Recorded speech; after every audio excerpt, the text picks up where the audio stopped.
Hey, Nikki Brown here. No matter where you are and what part of the world you are in, I hope that you are having a great day. Okay, if you are a fan of peach ice cream, I have a treat for you.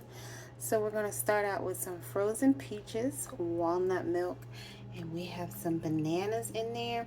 If you'd like, you can always add chia seed, and as a topping, you can put some granola on top. But I'm going to go ahead and start blending this up, and I'll be back to show you what it looks like.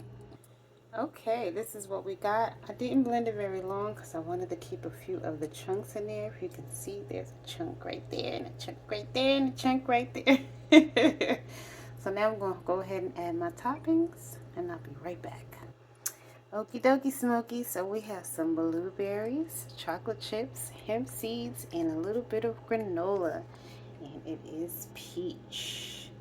So I'm going to enjoy that, and if you decide to make it, I hope that you enjoy it too. I did taste a little tasty taste, and it's pretty delicioso.